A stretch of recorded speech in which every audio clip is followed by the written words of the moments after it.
Ah, ótimo.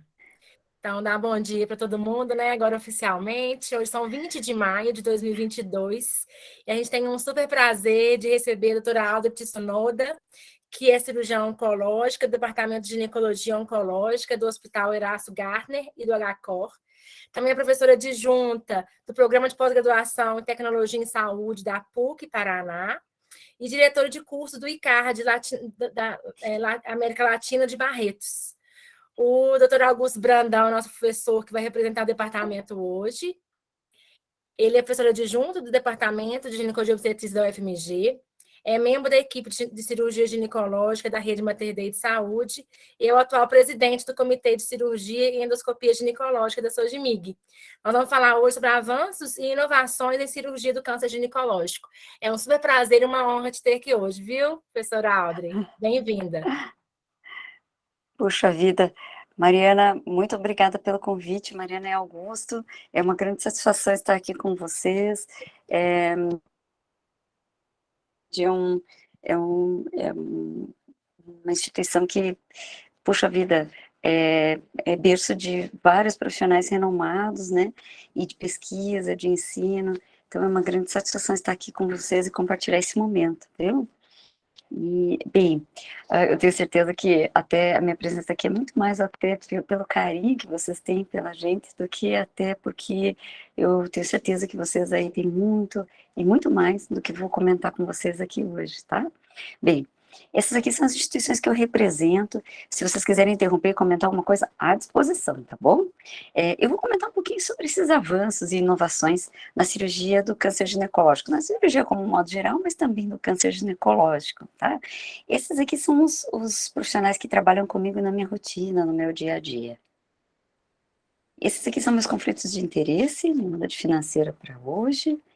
E vou começar comentando, né, mencionando uma citação do Dr. Benjamin Carson, que é um americano, cirurgião muito famoso, né, neurocirurgião pediátrico, e ele comenta que, assim, o bom cirurgião não é aquele que realmente tem apenas habilidades técnicas, isso nós já sabemos bastante, e o ginecologista é um especialista que é muito habilidoso em reconhecer o que se deve fazer para cada paciente, né? E é isso que a gente deve ter aí, nortear o nosso dia a dia. E talvez vocês estejam imaginando assim, mas o que essa pessoa vai falar agora, né? Sobre inovações em cirurgia, sendo que eu nem faço cirurgia. Bem, espero que vocês, pelo menos, se inspirem, animem aí e tenham até um momento de descontração, né? Escutando algumas dessas inovações. Se a gente for pensar, na história da humanidade, nós passamos por alguns momentos que foram separados em categorias, né? 1.0, 2.0, 3.0 e 4.0, sendo que 1.0 é aquela época da mecanização, né? A época onde a industrialização ainda estava no início, no seu início, né? A força de trabalho e tudo mais. No 2.0 é aquela época da produção em massa que tivemos, né, ao longo da nossa história. E tudo isso impulsionado fortemente pelos avanços da eletricidade e da mecanização. No 3.0, nós tivemos a automação, além da mecanização, né, e da mão de obra mais especializada, relacionada inclusive à tecnologia de informação e aos gadgets, né, aos produtos eletrônicos. E agora, talvez, né, para a nova versão, para a era 4, existe aí toda uma rede diferenciada de sistemas de informação, de internet e tudo que você conseguir imaginar que possa estar integrado, conectado, mandando e recebendo informações on time. E aí, se a gente for criar um paralelo com o que houve na cirurgia, né, nós começamos lá pelos anos de 1900 com a ideia de descobrir e dominar, né, os conhecimentos da anatomia, e na década de mais ou menos de 50, considerar reconstruir e realizar procedimentos de ressecção, já imaginando a reconstrução, os transplantes, né, a era grande dos transplantes, para posteriormente vir a ideia de reduzir o trauma e o acesso, principalmente. Então aí vieram as tecnologias minimamente invasivas. E por fim, agora talvez a gente comece a entrar nessa grande era, né, nesses últimos 15, 20 anos, e pelos próximos anos que virão, que seriam a era da digitalização da cirurgia, quando a gente vai empregar aqueles avanços do 4.0, né, para o nosso ambiente de cirurgia. Pessoal, não dá para falar de tecnologia sem falar do valor humano que nos cerca, tá? Então, um trabalho em equipe é fundamental aqui para a gente tomar as decisões mais corretas e para a gente ter realmente aquele resultado que a gente espera em termos de cirurgia. E aí a equipe multidisciplinar é fundamental e eu tenho certeza que é por conta disso que vocês trabalham muito em equipe e eu valorizo bastante, inclusive, os líderes dessas equipes. Então, muito obrigada. Essas são as pessoas que trabalharam comigo em Barretos, vocês sabem, né, quase 10 anos, e agora no Hospital Erasto Gertz, né, na assistência dos pacientes de SUS. Bem, a gente, dentro desse escopo de trabalho em equipe, deve utilizar os recursos que dispomos, né, para darmos aquele passo à frente. E um deles é, por exemplo, trabalhar em equipe para consensos, para ensino, e também utilizar algumas das ferramentas que são, inclusive, disponíveis atualmente, de forma, inclusive, gratuita, né, como, por exemplo, os guidelines internacionais. Hoje, na oncologia, os guidelines do NCCN são a grande ferramenta, né, que ajuda a nortear as condutas do cotidiano dos cirurgiões. Para você ter uma ideia, né, o ensino da cirurgia passa por vários momentos, mas um deles, por exemplo, para a gente lá em Barretos foi em 2010. Por uma causa que está o Carlos Andrade, que eu acho que vários de vocês conhecem, né, que é um cirurgião muito habilidoso lá de Barretos, e a gente estava aprendendo algumas técnicas diferentes com o Christoph Keller, que é um cirurgião alemão, muito reconhecido por várias técnicas vaginais minimamente invasivas laparoscópicas. E ele estava ali demonstrando cirurgia lá em Barretos, nessa época, né, e dando aquelas dicas e macetes que ajudam a gente a passar aquela curva de aprendizado e, inclusive, realizar procedimentos e escolher casos, selecionar casos de uma forma mais diferenciada. E aí, em 2016, olha só, num espaço de tempo relativamente curto, pessoal, de 6 anos, o Carlos veio demonstrar cirurgia aqui em Curitiba, sabe? Ele estava fazendo cirurgia demonstrativa com o Ricardo dos Reis, que trabalha lá em Barretos também. Eu estava ali assistindo com o William Kondo, que eu acho que vocês também conhecem, que trabalha muito com endometriose, doenças benignas, né? E foi uma grande satisfação assistir as demonstrações deles. E, pasmem, olha lá, no fundinho da sala, estava o professor Christopher Keller e assistente dele assistindo a cirurgia, né? E aí, na ocasião, ele tinha acabado de retornar de uma viagem, chegar de viagem, né? Eu falei assim, Christopher, você não quer ir para o hotel descansar? A gente marcou sua cirurgia apenas para tarde, para você poder descansar, né? E aí ele comentou comigo, não, Audrey, eu não posso perder a cirurgia do Carlos, eu posso aprender pontos que podem ser muito importantes na minha vida. E aí eu fiquei pensando, puxa vida, é esse o segredo, né, do aprendizado e da evolução da cirurgia. Vários dos momentos diferentes da nossa vida e a gente ter olhos para observar. E aqui estava em 2017, olha só como é que a vida é interessante. O Christian foi realizar a primeira cirurgia robótica dele e eu fui realizar proctoria para ele. Então foi um círculo, né? Primeiro ele veio nos ajudar a desenvolver tecnologia e técnica de cirurgia, e depois eu fui ajudá-lo a apenas colocar em prática ali o que ele já sabia com tecnologia robô assistida. Em 2017, o Marcelo e a Georgia vieram fazer cirurgia demonstrativa aqui no Erasto Gertz, né? E só para demonstrar que, assim, tudo aqui na vida da gente é um círculo, né? Uma hora a gente ensina, uma hora a gente aprende, e eu acho que as universidades são o berço aí desse trabalho muito bem feito em equipe. E aqui é o Reitan, né, fazendo cirurgia com a gente na nossa rotina do Erasto Gertz, né, com a nossa equipe multi. A gente sempre deve tentar lembrar que as pessoas todas ao nosso redor fazem diferença nos nossos resultados, e aqui a gente estava numa sessão de treinamentos, nesse momento aqui no ERCAD, lá em Barreto, da central de materiais, da instrumentação cirúrgica e da cirurgia robô assistida, e vários dos nossos momentos com algumas das pessoas que estão por aí também, tá? Bem, a videolaparoscopia trouxe alguns avanços para nós, alguns deles foram algumas diferenças técnicas da forma como a gente aborda, né? Então, para você ter uma ideia, hoje a gente não mede tanto com régua, por exemplo, dentro do abdômen na laparoscopia, mas a gente utiliza algumas proporções, né? Então, esse instrumento aqui aberto tem 2,5 centímetros e na transversal tem 0,5 centímetro, e aí eu consigo medir, assim, com certa precisão, o tamanho das lesões, por exemplo, numa carcinomatose. E as técnicas de cirurgia hoje são muito mais descritas, né? A gente também ajudou aí. Esse é um trabalho bastante interessante da Rosilene do Rio Grande do Sul, que nos ajudou com a parte da descrição das técnicas de cirurgia.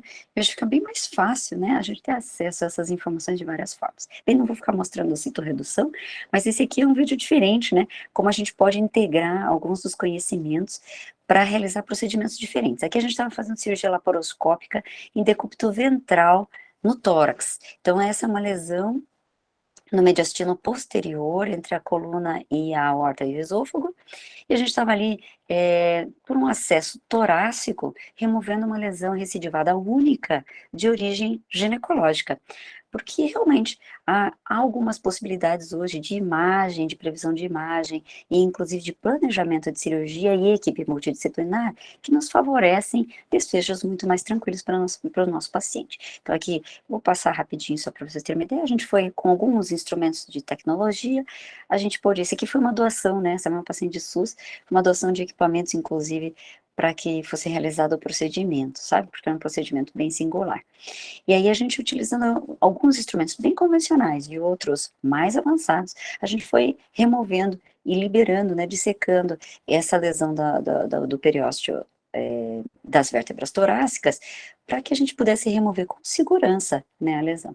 Então, se a gente utilizou clips para diminuir a chance de linforreia, né, e seladora também para tentar diminuir a chance de sangramento e de complicações pós-operatórias. Então, vocês estão vendo ali, a gente aplicou alguns clips e removeu a lesão com certa segurança. E a visão final, né, a gente retira sempre que é possível, segundo alguns preceitos oncológicos, né, protegendo em bolsas coletoras, e a visão final, né, a aorta, os ramos torácicos e a coluna, né. E aí, outra forma de se abordar é por cirurgia robótica, né, que é bem comum, inclusive no ambiente de Minas, onde vocês vivem, é bem frequente agora, e aí a forma como a gente pode utilizar instrumentos que são mais articulados e mais, de certo modo, mais intuitivos para a gente utilizar. Aqui a gente está na pelve do lado esquerdo, desculpe, identificando um linfonodo sentinela, nesse caso, com técnica de azul patente, né? Corante azul, que é um corante muito facilmente acessível em vários locais, e que tem uma sensibilidade aí em torno de 60%, para a gente detectar bilateralmente os linfonodos quando estão relacionados a tumores de colo uterino e útero. Então a gente injeta no colo do útero, acho que o René Pareja comentou algumas coisas sobre sentinela com vocês, né?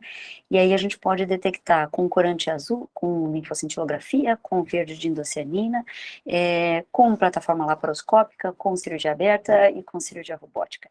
E dentre as plataformas, várias plataformas diferentes. Aqui a gente tem algumas vantagens, né, de movimentação dos instrumentos e também utilizar fontes de energia com mais precisão, né, monopolar e bipolar, e um respeito às estruturas anatômicas e aqueles princípios hostedianos antigos, né, da cirurgia, dos anos de 1900, da gente conhecer aí e manipular poucos tecidos e com poucas lesões. E como é que eu conseguiria aí tentar prever o futuro da cirurgia, né, que a gente vai ver daqui por diante?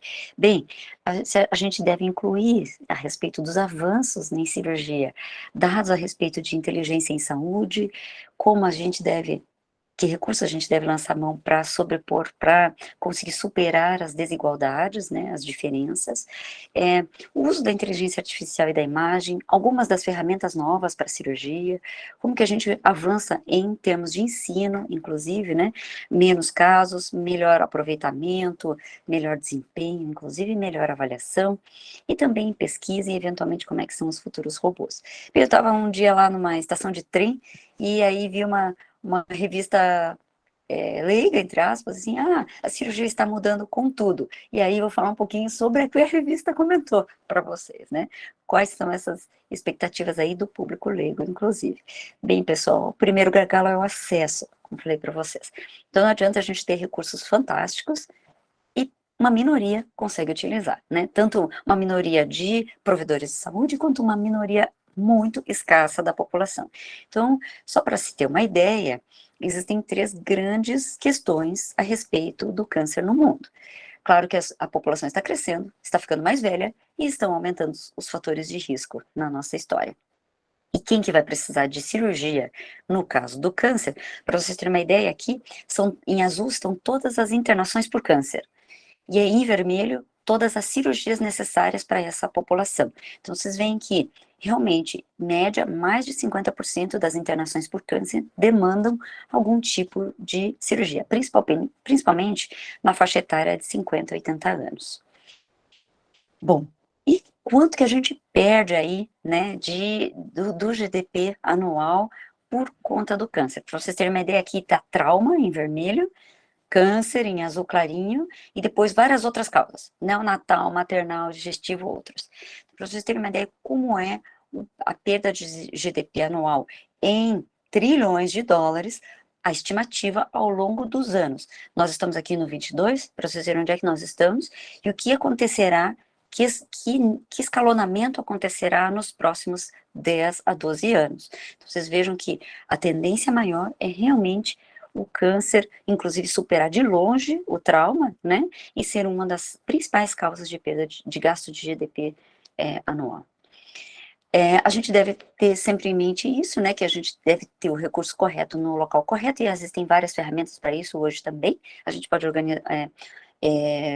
procurar, por exemplo, na Organização Mundial da Saúde, e para aqueles que desejam colaborar, e alguns da UFMG eu sei que colaboram já, né, com a Organização Mundial da Saúde, é apenas se voluntariar, né, e aí a gente pode ajudar, inclusive, em iniciativas que ajudam a nossa autocrítica, e essa é uma delas, da Organização Mundial da Saúde, que todos nós já ouvimos falar.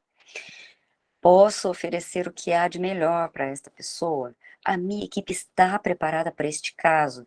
Eu tenho todos os recursos disponíveis? Estou fazendo a coisa certa na pessoa certa? E, por fim, se eu tiver complicações, posso solucionar? Minha equipe está pronta para isso? Bem, pessoal, essas são as perguntas do checklist de cirurgia segura, né? Faz parte, então, de uma forte autocrítica da equipe de saúde, mas também do nosso cotidiano de cirurgião, né? Então, se a gente continuar seguindo os guidelines internacionais, por exemplo, do NCCN, a gente vai observar que, por exemplo, na década de 80, 90, naquele velho livro-texto do Hoskins, né, que todos nós tivemos contato, a citoredução, por exemplo, para câncer de ovário, quando a gente removia todas as lesões, tinha uma sobrevida desse jeito aqui, ó, em torno, se for contar em 3 a 4 anos, em torno de 60 a 70%, versus 20 a 30% se a citoredução deixava lesões acima macroscópicas, e inclusive acima de 1 centímetro. E essa estatística não mudou ao longo das décadas, pessoal. Essa aqui foi 20 anos depois, e na atualidade, mais 10 anos depois, continua sendo uma realidade. A característica principal cirúrgica do câncer de ovário é que a cirurgia tem sim impacto prognóstico significativo. Então, o simples fato de uma paciente ser operada em instituição que segue os guidelines internacionais, já confere a ela um melhor prognóstico, quando comparada às outras. E isso não é apenas em ovário, é em câncer de cólon, é em câncer de pulmão, em vários outros tumores. Então, a gente, como instituição provedora de saúde, deve se comprometer com um critério de qualidade, que é seguir os guidelines internacionais. E quanto mais especializados somos, melhores os nossos resultados, como naturalmente a gente pode imaginar, né? Bem, para ter uma ideia, várias das alternativas que antes eram impensadas hoje são viáveis.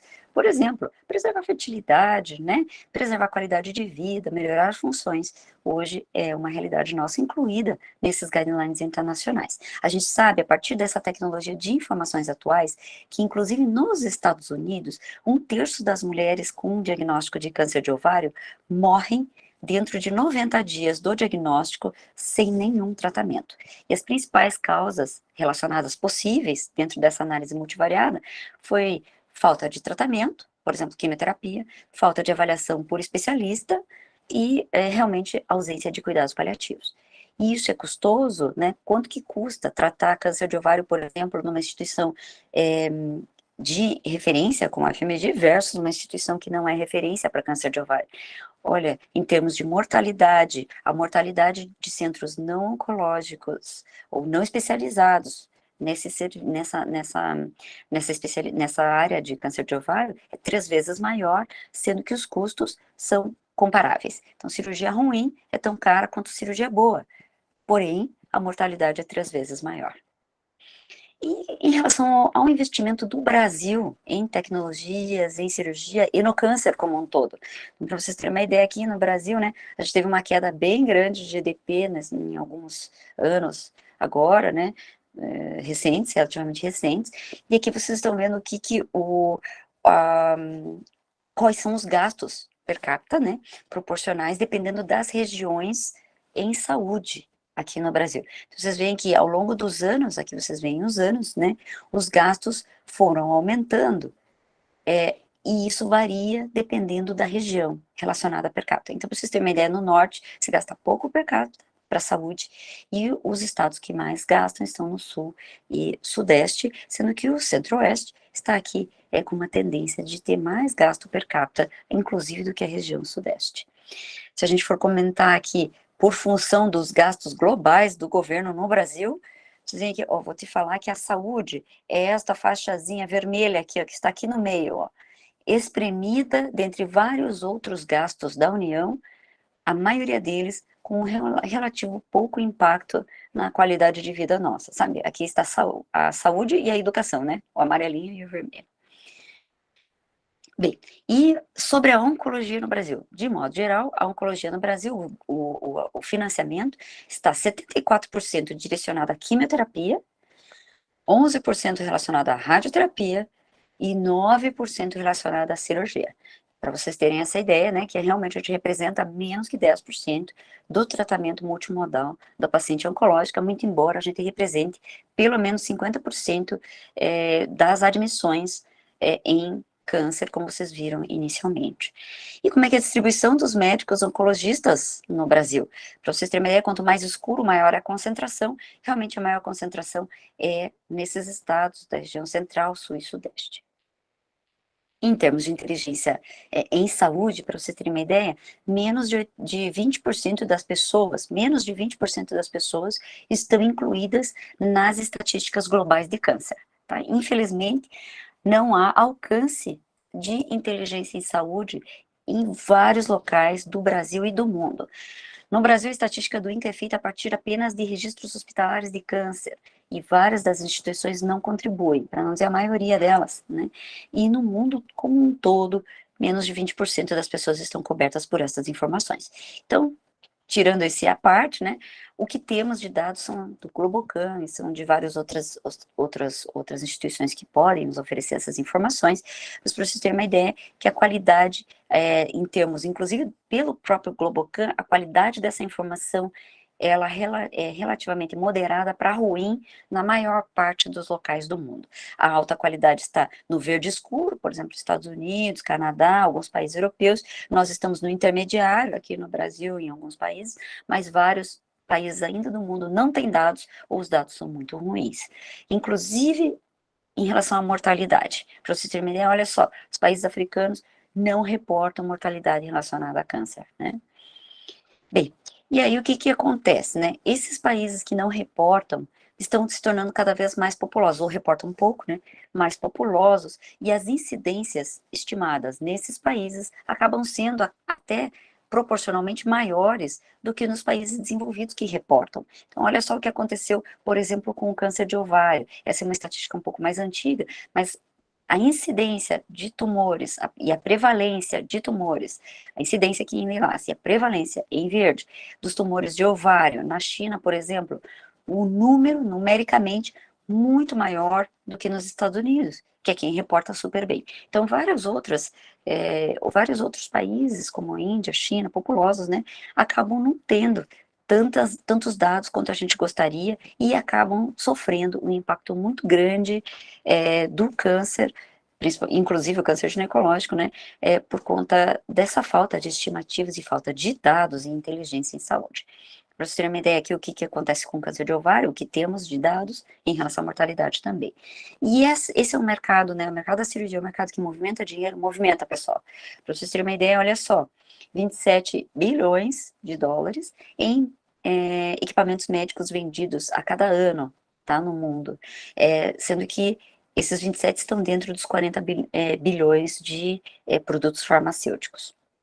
E aí, é claro, que o ensino é importante, isso aqui é só para relembrar para vocês, que o nosso papel é tentar evitar que algum colega como esse aqui, ó, que achou que estava ajudando muito nosso paciente de câncer de ovário, né, ele não só realizou esse procedimento aqui, ó, como ele gravou, ele editou e ele postou na internet achando que ele estava fazendo algo bem útil para a comunidade científica, né? Então a gente precisa realmente, além do aporte financeiro, além da inteligência em saúde, a gente precisa ensinar adequadamente, né, como se tratam e como se respeitam as normas oncológicas para os nossos aprendizes. Então, por exemplo, utilizar devices, equipamentos, né?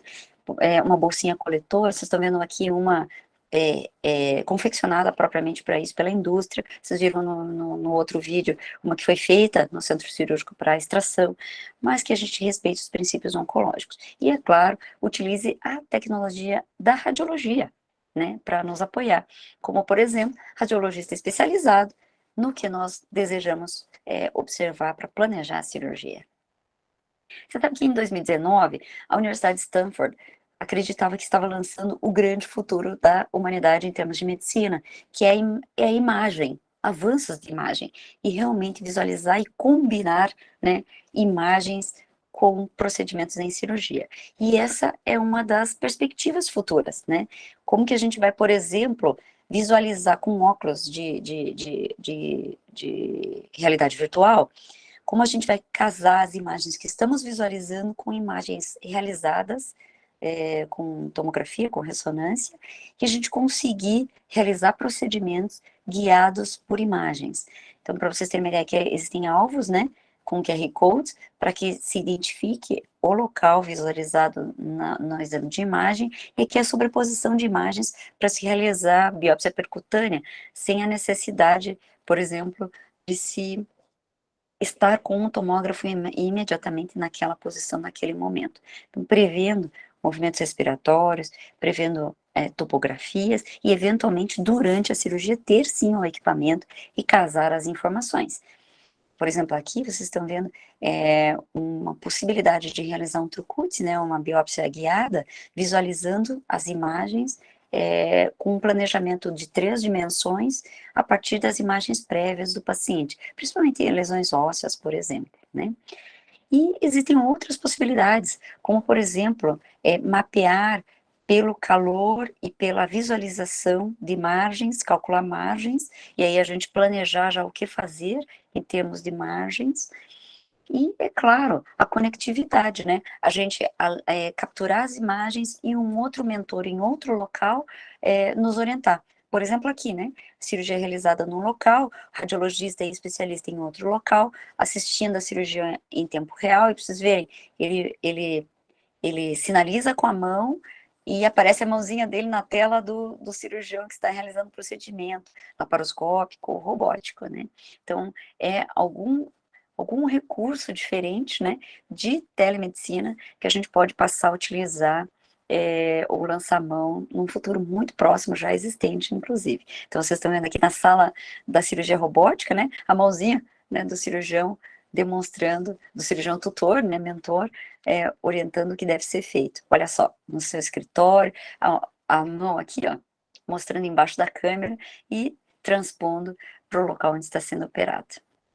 E o acesso, pessoal, bem, o acesso, para vocês terem uma ideia, né, ele pode ser limitado, existem fatores de risco emergentes aí, e aumentando, né, e escalonando, idade, a história familiar, e principalmente onde a pessoa vive no mundo atualmente, né, e aí mudam os recursos e a acessibilidade, e outros fatores hormonais também. Para vocês terem uma ideia, em termos de câncer ginecológico, vários desses fatores já estão muito bem esclarecidos e rastreados por várias instituições. E aí a gente pode tentar ajudar, né, alguns locais a replicarem o que vocês fazem aí na UFMG, por exemplo, a partir de estratégias simples, relativamente simples, como, por exemplo, criar uma rede de orientação, de referência contra referência, para que outros centros possam executar o que vocês já fazem, né? E a partir disso existe uma receita, a gente até já publicou sobre isso, tá? A cirurgia robótica, pessoal, pode contribuir para a evolução da cirurgia minimamente invasiva como um todo, né? Para tentar responder isso, a gente pode pensar, que tipo de instituição que necessita de um robô? Bem, Aquelas instituições que primam pela qualidade assistencial, que gostam de pesquisa, que valorizam o corpo clínico, que querem ofertar serviços e produtos diferentes, competitivos, inovadores. E aqui, um forte negrito para os sustentáveis, né? Não adianta a gente ter uma super máquina e não conseguir realizar manutenção, não conseguir ter equipe treinada, não conseguir manter o programa vivo, né? E aí, a primeira demonstração de todos esses avanços tecnológicos, opa, de todos, Peraí, parece que ok, alguém... tranquilo. A Pronto. primeira demonstração, tranquilo, de todos esses avanços tecnológicos combinados foi uma demonstração do professor Jacques Marescot, do IRCAD, né, lá de Estrasburgo, onde ele fez uma cirurgia da França em Nova York, né? Ele executou a cirurgia na França e acabou realizando a colecistectomia em Nova York. Então essa foi a primeira cirurgia transatlântica da história e foi uma combinação dessas tecnologias que comentei com vocês. A partir dessa evolução, né, que a cirurgia acompanhou ao longo da evolução industrial, inclusive. Então a gente hoje consegue ter conectividade, ter inteligência artificial que aprende, né, e que nos ensina, inclusive, a analisar nossos dados robóticos. Vocês veem, para todo mundo que já fez simulação no robô, tem aqueles dados, né, aquela análise dos dados, dos movimentos e tudo mais, e isso já é possível também em cirurgia robô assistida, melhores formas de visualização, né? Hoje a gente tem 8K, né? Então é totalmente diferente. Eu sonho o dia que o nosso PET-CT, a nossa ressonância, elas terão visão digital dessa forma, né? A gente vai enxergar dessa forma no interior também, dos órgãos e sistemas. E, é claro, cirurgia robô assistida. Então, essa nossa cirurgia 4.0, ela está muito mais cognitiva, eu diria, do que até apenas digital. E essa cognição não depende apenas de um profissional apenas, nós não somos mais o cowboy solitário, né? Nós somos o que trabalha em equipe multidisciplinar e a equipe de engenharia e tecnologia deve estar cada vez mais próxima da gente. Aqui no Erasto Gertz, né, em 2017, a gente começou um programa de robótica, em 2018 a gente fez a primeira cirurgia demonstrativa, mas mais do que esse monte de gente aqui, todo entusiasmada que vocês estão vendo aqui, estão esses dois aqui, ó. Sabe que diz o ditado que quando o anestesista apoia a gente é porque a gente está indo para o caminho certo, né? Bom, e aí várias plataformas robóticas no mundo, hoje mais de 5.000 plataformas robóticas ao longo do mundo todo, tem essas vantagens aí de visualização, de melhor amplitude de movimentos, até maiores do que a mão humana, né? E eventualmente facilidades de ensino. Esse aqui é o robô, quando ele chegou, lá no Erasto Gertner, a versão SI ainda, né? E hoje essa é uma outra versão, é o Hugo, né? De uma outra empresa. Ele tem algumas vantagens relacionadas à plataforma da Intuitive. Não tem nenhum conflito de interesse com as indústrias, tá? E aí, cada braço é independente, mas eles são bem menos volumosos do que o Versus, por exemplo, que é uma outra plataforma. Eles são moduláveis e você pode fazer um upgrade desse sistema futuramente. O console é aberto com óculos de visão 3D, né? Mas, porém, diferente do Versus, ele tem os controles, o comando é bem parecido com o da Vinci, né? E o carrinho de visão é bem parecido com uma fonte de energia da indústria também. Então, vocês veem que é modular, é uma outra forma, um outro avanço. Agora, o que eu acho fantástico nessa plataforma, e aí eu acho que todos nós vamos nos beneficiar muito disso, é que eu sou da era que a gente tem que revisar os nossos próprios vídeos para aprender e evoluir, né? E tem que ficar editando os nossos próprios vídeos. Aqui, nessa plataforma, os seus vídeos serão analisados automaticamente pelo sistema e você pode ter número de colisões, número de economia de movimentos, percentuais todos aferidos durante seus casos e avaliar você mesmo a sua evolução no sistema. E é claro, o treinamento é fundamental. Essa aqui era a máxima do professor Halstead, né? Você assiste você executa um sob orientação e você já ensina o próximo, né? E a gente sabe que essa curva para a cirurgia, ela não é dessa forma muitas vezes, né? Principalmente quando é cirurgia minimamente invasiva, a gente tem que tentar aí utilizar todos os recursos que dispomos, e algumas das formas antigas se tornaram atuais, como, por exemplo, fixar a paciente para ela não escapar, né, não escorregar da mesa, não ter acidentes durante a cirurgia. Essa é uma corresponsabilidade da equipe de enfermagem, mas principalmente nossa, que vocês estão vendo o rei. A gente ia fazer cirurgia demonstrativa e estava posicionando a paciente, cuidando da posição da paciente para segurança durante a cirurgia. Aqui era para cirurgia robótica, né? E várias das pessoas que participam desse processo. Então, anestesistas do mundo inteiro, pessoas que colaboram para que o fluxo nos proporcione esse prazer, essa satisfação, que é tentar entregar um serviço bem feito, né, para a paciente correta, no momento correto. Aqui a gente estava fazendo cirurgia demonstrativa, esse aqui é uma homenagem ao Bruno Azevedo e ao Reita Ribeiro, que fazem parte dessas nossas atividades do cotidiano. A gente estava em Barretos ali. E homenagem a outros profissionais médicos, como, por exemplo, a médica nuclear que vem na nossa sala para injetar o contraste, se a gente desejar, né? Então, aqui vocês estão vendo um dos gamma probes, né? Esse é um gamma probe convencional, de cirurgia aberta, que a gente já tem um vídeo aí sobre isso, para como usar na laparoscopia, né? E também tecnologia de verde, aqui a gente estava fazendo, eu e o Bruno, a gente estava fazendo cirurgia demonstrativa no Porto, na cidade do Porto, com verde de nucianina, numa tecnologia, numa torre da Olympus, que é uma torre diferente, que tem esse verde com uma captação bem diferente, e para você ter uma ideia, o corante verde a gente pode usar para outras coisas. Aqui a gente estava usando um equipamento Stores, a gente usou verde com filtro azul, e vocês veem que a gente clipou as uterinas para uma traqueia radical e o útero não corava, sabe? Demorou 5 minutos para o útero corar, e quando ele corou, a gente viu que ele corou predominantemente pelos ligamentos redondos, né? Então, voltando ali aqueles nossos conceitos de anatomia, que às vezes o paciente não lê o livro, né? Deveria estar vindo pelo infundíbulo pélvico, mas veio pelo redondo, a vascularização principal fúndica. E aí a tecnologia, o verde, pode nos ajudar, inclusive, a escolher, né? Puxa, nesse caso, temos que preservar os ligamentos redondos. Em relação à cirurgia minimamente invasiva, aqui é uma série nossa com os italianos sobre cirurgia minimamente invasiva em citorredução. Não é a regra, pessoal, é uma exceção. E mais exceção da exceção são as tecnologias de HIPEC, de quimioterapia intraperitoneal, que a gente pode aplicar sim, mas para casos muito ultra selecionados, né? E nesse caso aqui por laparoscopia, mas essa é realmente uma grande exceção, tá? A gente deve ensinar essas técnicas, quanto mais a gente ensina, mais a gente pode produzir em vários aspectos, mas principalmente multiplicar o que a gente deseja e capacitar cirurgiões que têm muito mais habilitação que nós, muitas vezes, para realizar o que a gente nunca imaginou, né?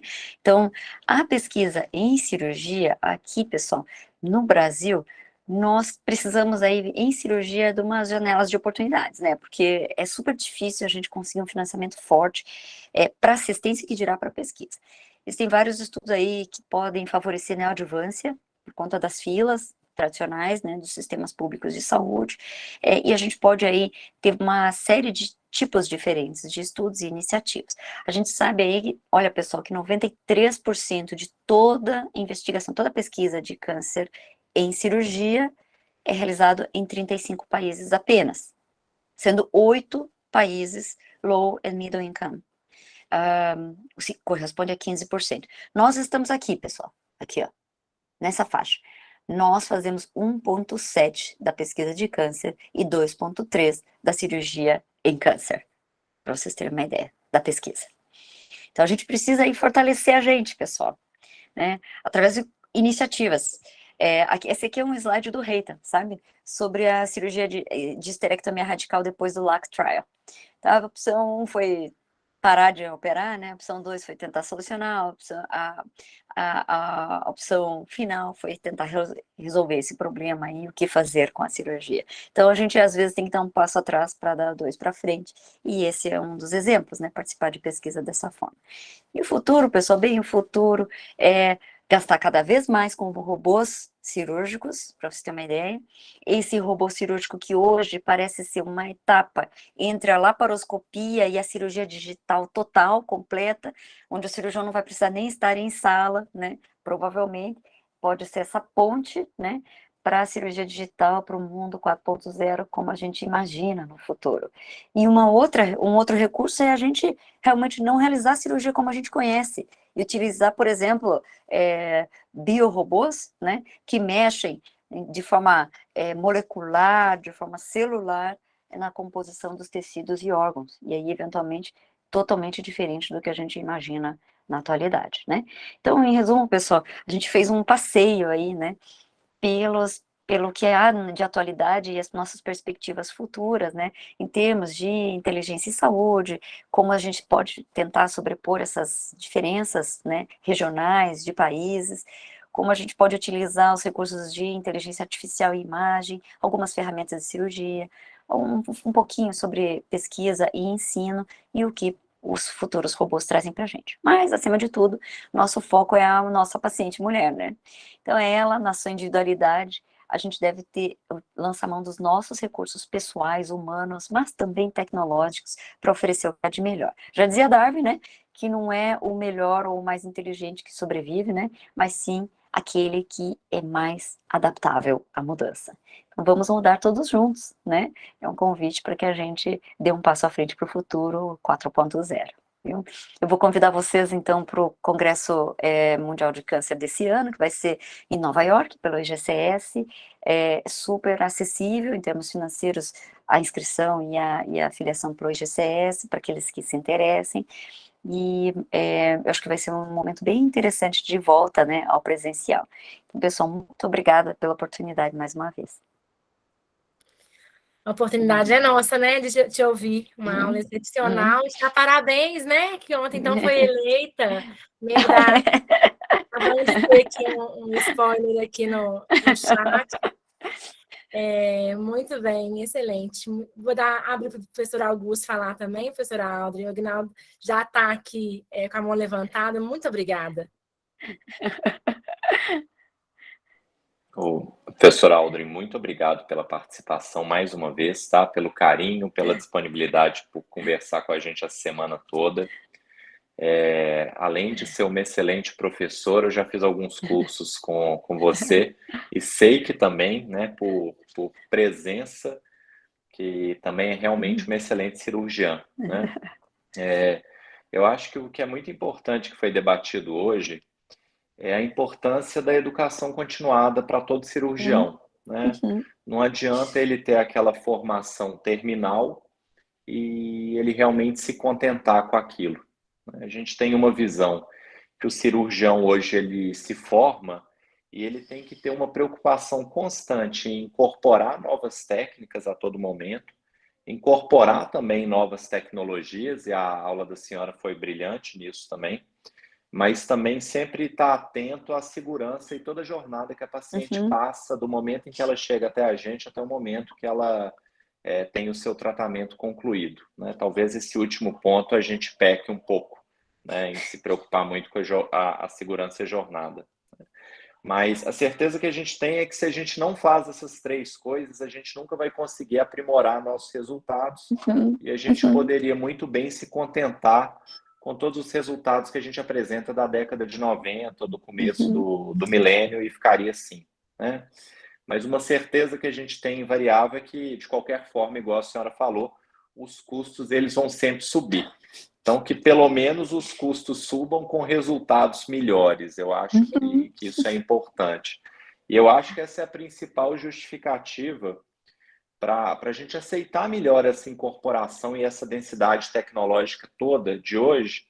E a gente lembra que isso vale muito para qualquer parte da medicina, mas em cirurgia como um todo, e mais especificamente em oncologia, a gente tem visíveis melhoras de desfecho. Uma delas que eu acho é que você, por utilizar todas essas técnicas que vão trazer, quando possível, cirurgias menos radicais e menos invasivas ou menos exfoliativas, a gente permite, por exemplo, que a paciente ela vá para a adjuvância num período mais precoce.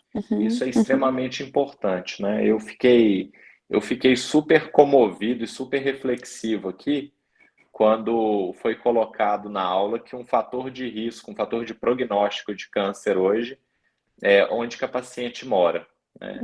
Essa é uma realidade que eu sei que a gente vai demorar muito tempo para mudar, né? Onde que ela mora, isso vale até para o microambiente, em que cidade que ela está e que poder que efetivamente ela tenha para acesso.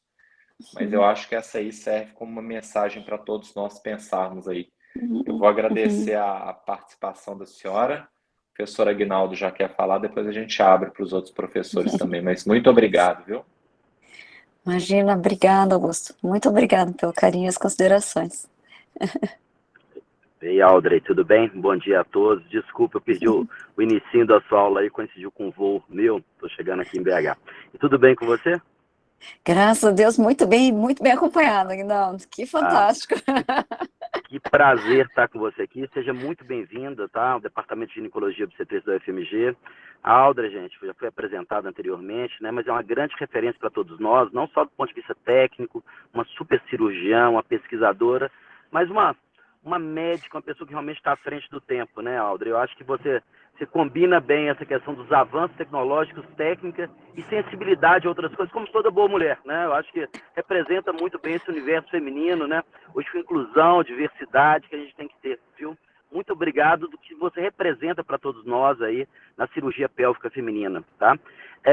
E parabéns pela GCS, vamos estar juntos em Nova York, né, em setembro, mas parabéns, eu acho que é um desafio muito grande, né? O que Augusto comentou da questão do onde mora, né, o acesso ao sistema é um grande fator prognóstico para câncer, né? Eu acho que a gente está tendo uma distância muito grande dos países desenvolvidos, né? Um Brasil complexo, extremamente heterogêneo, com realidades muito diferentes, né?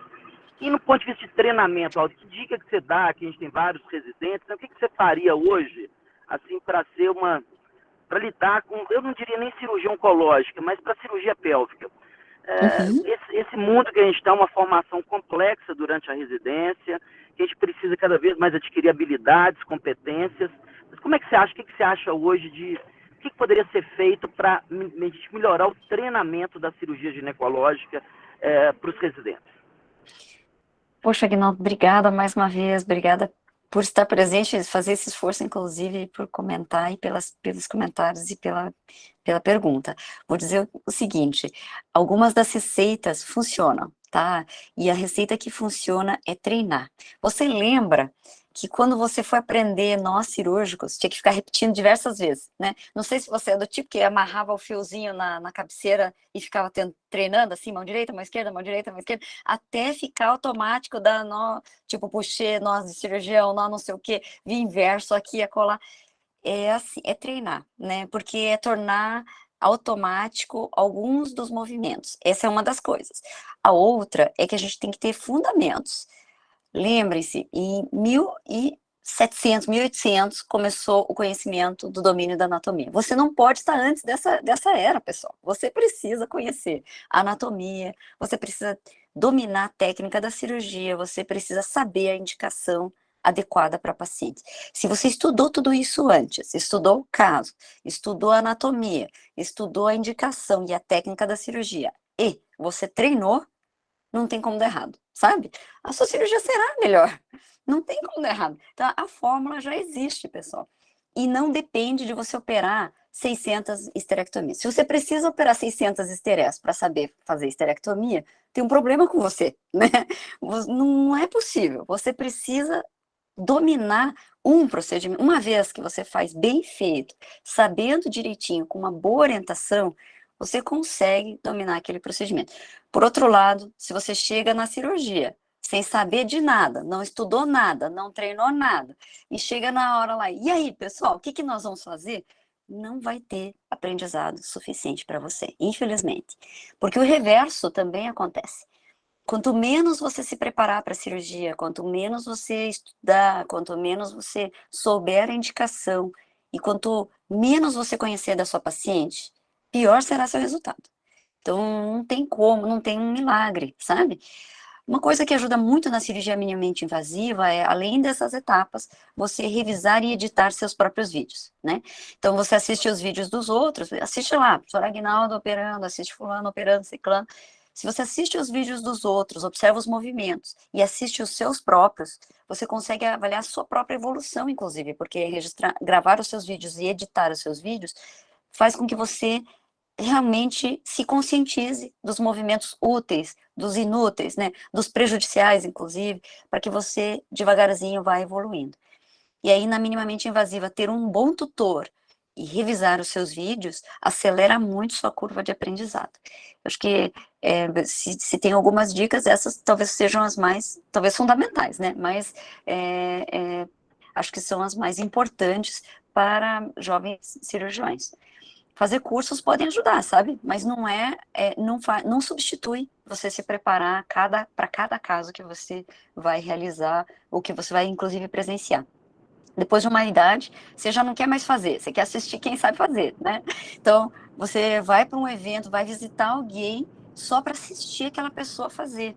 Porque quanto mais você estudou, memorizou, entendeu, mais detalhes você pega assistindo alguém que sabe fazer, fazendo, né? Então, isso faz parte da evolução da carreira do cirurgião também. Bom, obrigado, Audrey. Eu acho que isso aí está muito presente no nosso dia hoje, que até pelo número de casos, oportunidades de ensino, né? E de realmente ter oportunidade de estar no campo cirúrgico, né? Operar, a tendência é ser cada vez menor.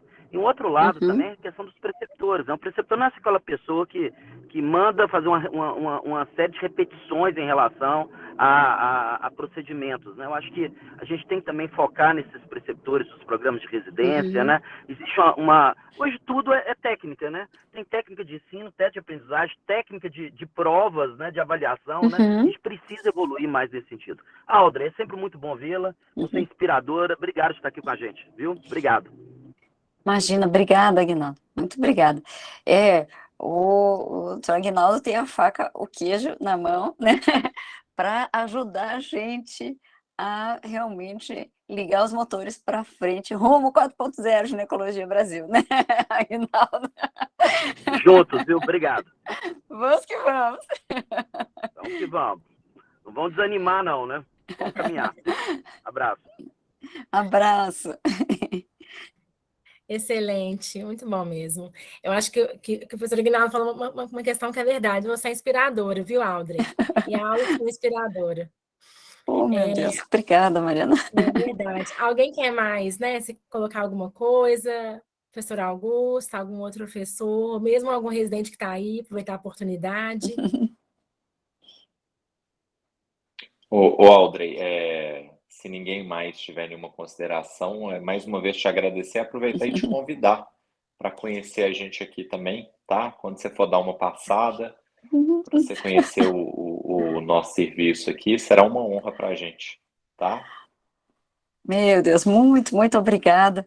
Mais uma vez, Augusto e Mariana, toda a família UFMG, muito obrigada, obrigada para a pessoa que mandou. Puxa, a Suzana está aqui, obrigada, Suzana, queridíssima professora Suzana lá no Rio Grande do Sul. Muito obrigada para todos vocês pela acolhida, pelo acolhimento, né?